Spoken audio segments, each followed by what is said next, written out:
wax badan baa maartay ka bedeshay nolosha qaxootiga ama ra'yi soo bandhigitaanka barnaamijkan runtii wuxuu ahaa mid loo baahan yahay sababtoo ah qaxootiga awood uma uusan lahayn maadaama gargaar ay tahay halka meel oo nagu xiran xagga qaxootiga aad iyo aad baan ugu faraxsanahay markasta waa maqalnaa haddana waxaan sii jeclaysanay soo qabsanay dhagaasaana maxay maanta idaacadda sheegtay maxaa ka dhacay markii idaacad meelahan aysan ku maba jirinba idaacad la'aanteedana waa wareer. There was information gap before the project was launched, and today it has a wide listenership among the refugee communities because they feel that the Gargar project is touching on information that affects their life.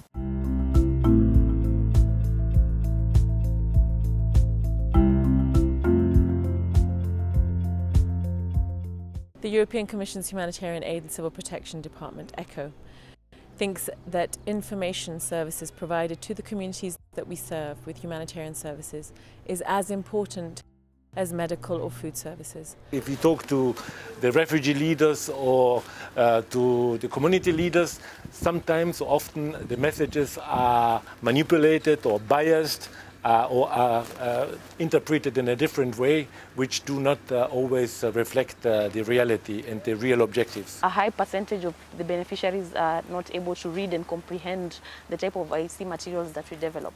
When it comes to radio program, it is the easiest because one, it is in a language and a format that they can easily understand. Each and every household has access to radio. Whether or not it's their own or their neighbors, they listen to radio more often than not. We have found out that the messages conveyed through radio really are really reaching the refugees.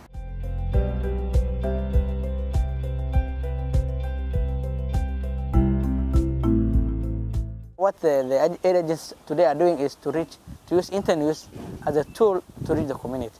Whatever information they want to pass, they come to the reporters. Training of journalists is absolutely key. The journalists are a key component in community communication. This provides an exchange so that both the communities know what they're going to expect and the humanitarian community understands what the concerns of the refugee population in Dadaab is. It has promoted transparency and accountability between the refugees and aid agencies. Based on this experience, we definitely would like to use this channel of communication for other type of communication we need to pass on. They still need information on the settlement.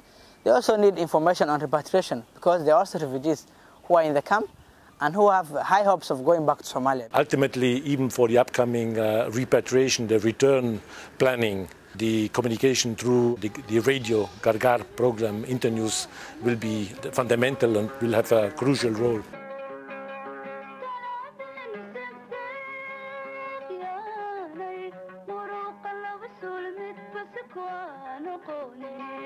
Gargar program has changed a lot from my life. They made us happy so that our views can be heard in the world. I've learned a lot, which even I never expected to learn. It's so encouraging because it's now creating that link so that the community is aware of what's being done in the camp.